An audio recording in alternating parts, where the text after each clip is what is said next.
السلام علیکم مانی یار، یہ میرا دبئی کا نمبر ہے۔ یہ گروپ میں ایڈڈ نہیں ہے، اس لیے تجھے الگ سے کر رہا ہوں۔ یار میں 99 میں نا ادھر پہلی دفعہ مڈل ایسٹ میں آیا تھا، دبئی میں، ابو دھابی وغیرہ میں، پھر اور ابھی تک مطلب 21 سال ہو گئے مڈل ایسٹ میں ہوں، مگر ابھی تک کوئی وہ ریسزم کا، اینٹی پاکستان ہونے کا مجھے کوئی ایکسپیرئنس نہیں ہوا تھا۔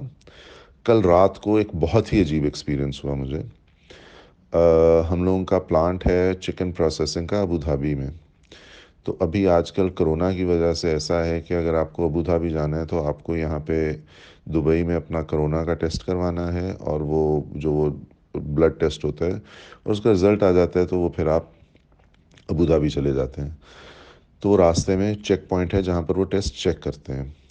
تو میں تھا، میرا کولیگ تھا، وہ بھی پاکستانی تھا، ہم دونوں وہاں پر جب پہنچے رات کو، کوئی تقریباً شام کا ٹائم تھا، 6 بجے کا ٹائم تھا، تو انہوں نے ہمارے وہ ایمریٹس آئی ڈیز دیکھیں اور انہوں نے ہمیں کہا کہ آپ نا یہ سائڈ پہ، مطلب وہ ریگستان جو صحرا تھا آف دا روڈ، وہاں پر جا کے کھڑے ہو جائیں، وہاں پہ پولیس آپ کا یہ آئی ڈی انسپیکٹ کرے گی۔ تو خیر کچھ گاڑیوں کو وہ چھوڑے تھے، ہمیں انہوں نے کہا سائڈ پہ چلے جائیں، تو ہم سائڈ پہ چلے گئے تو وہاں پہ آلریڈی کوئی 50-60 گاڑیاں جو تھیں وہ کھڑی ہوئی تھیں اندھیرے میں، اور وہ پولیس والے جو تھے وہ کرسیوں پہ بیٹھے ہوئے تھے، وہ کوئی مطلب سگریٹ پی رہے تھے، مطلب وہ چل کر رہے تھے، اور یہ کوئی 50-60-70 لوگ یہاں پہ لائن میں کھڑے ہوئے تھے۔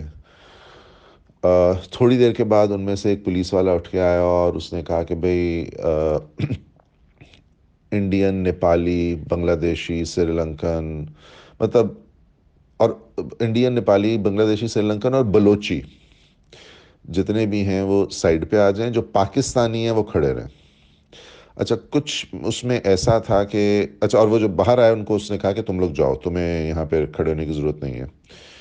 اچھا اس میں کچھ ایسی بھی گاڑیاں تھیں جس کے اندر مکس پلیٹ تھی، کہ کوئی انڈین تھا، ساتھ پاکستانی تھا، یا کوئی عربی تھا، اور ایک مطلب ایک کیس تھا جس میں 2 عربی تھے، ان کا ڈرائیور پاکستانی تھا۔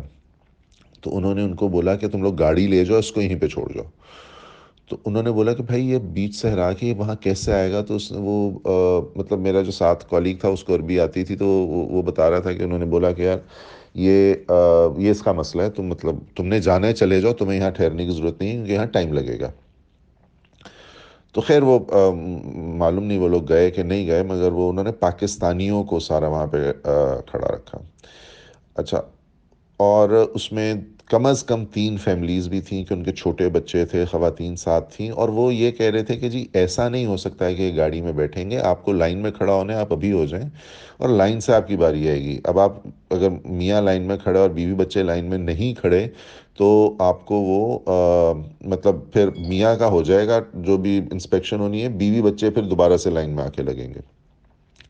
کم سے کم ایک فیملی ایسی تھی جن کے ساتھ ایک بزرگ خاتون تھی، وہ کوئی والدہ ہوں گی کسی کی، تو وہ بھی بیچاری وہاں پہ کھڑی ہوئی۔ تو زیادہ تر کیونکہ وہ ڈرائیور لوگ پٹھان ہوتے ہیں تو انہوں نے تھوڑا سا شور وور کیا کہ یار یہ کیا ہو رہا ہے؟ تو وہ آگے سے جواب دیتا ہے، مطلب یہاں پہ امیگریشن والوں کو، پولیس والوں کو ایک بڑا کامن سی چیز ہے کہ ان کو بیسک اردو آتی ہے۔ تو وہ ان کو آگے سے جواب دیتا ہے کہ نہیں کھڑے ہونا نا، جو عمران خان کو کہو۔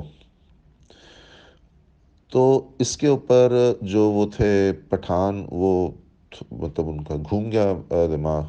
تو وہاں پر کوئی اس وقت تک تقریباً 70-80 لوگ جمع ہو چکے تھے، تو وہ انہوں نے نعرے لگانے شروع کر دیے، پی ٹی آئی زندہ باد، عمران خان زندہ باد۔ اور ایک آدھ کیس کے اندر کوئی ویڈیو بھی، کوئی مطلب اس طرح کے واقعات میں لوگ ویڈیو بھی بنا لیتے ہیں۔ تو اس نے کیا کیا کہ جتنے بھی لوگ کھڑے ہوئے تھے انکلوڈنگ اس، سب کے موبائل لے لیے کہ یہ آپ موبائل دے دو اور بس سب چھٹی کرو۔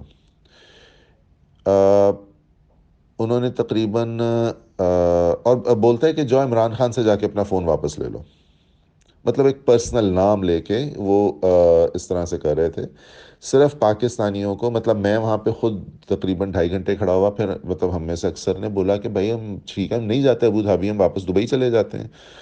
تو اس نے بولا نہیں، اب مطلب اب آ گئے تو آ گئے، اب بس یہاں سے جانا کوئی نہیں ہے۔ تو خیر وہ کوئی 2.5-3 گھنٹے کے بعد انہوں نے مطلب وہ کیبن سا وہ بنایا ہوا تھا، وہاں پر انہوں نے سب کو باری باری بلانا شروع کیا، اور کسی کا انہوں نے وہ مطلب ڈی این اے ٹیسٹ ہوتا ہے نا، وہ ہاتھ پہ جو وہ پھیرتے ہیں اور وہ اس کا سیمپل لیتے ہیں، کوئی فنگر پرنٹنگ وہ کچھ ہوتا ہے، مجھے مطلب I don't know what exactly is that, مگر وہ کسی کسی کا وہ کیا، مطلب اکثر کا نہیں کیا، مگر وہ جو سوال جس طرح انہوں نے مجھ سے پوچھا کہ تم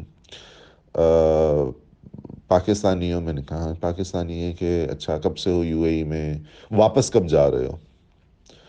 تو میں نے بولا میں سعودی عربیہ میں رہتا ہوں، میں چلا جاؤں گا ہفتے میں۔ تو مجھے آگے سے بولتا ہے جلدی جاؤ۔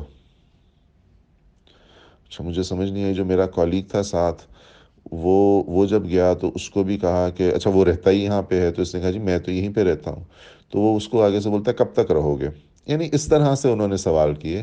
خیر انہوں نے دے دیے، اور وہ کہا کہ بھئی آپ لوگ اب واپس جاؤ۔ خیر اس وقت تک ایک غصہ چڑھ چکا تھا، میں نے کہا چلو میں واپس، چلو دفع کرو اس کو۔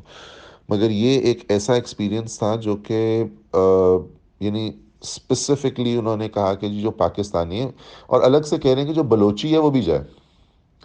اب یعنی ایک یہ عجیب سی بات تھی کہ پاکستانی صرف یہاں پہ کھڑا رہے گا، اور جو دوسرے عربی تھے یا افغانی، ایک بندہ تھا ٹرک ڈرائیور افغانی، اس کو کہا تم بھی جاؤ۔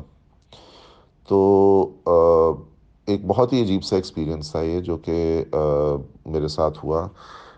میں بلکہ پہلے سوچا کہ خاور کو بھی کال کروں، مگر کیونکہ یہاں پہ وہ میں فون پہ یہ بات نہیں کرنا چاہتا تھا، تو اس لیے واٹس ایپ پہ تجھے کال کر رہا ہوں، اس کو آگے گروپ میں فارورڈ کر دے۔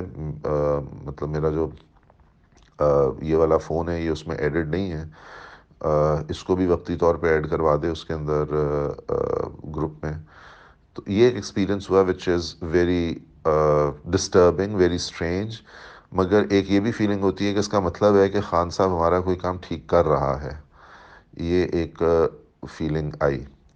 تو اور بڑی یونٹی بھی دیکھی وہاں پہ، کہ وہ سارے لوگ کہہ رہے تھے کہ ان کا یہ چاہتے ہیں کہ ہر کوئی نواز شریف ہو اور اس طرح سے ہو۔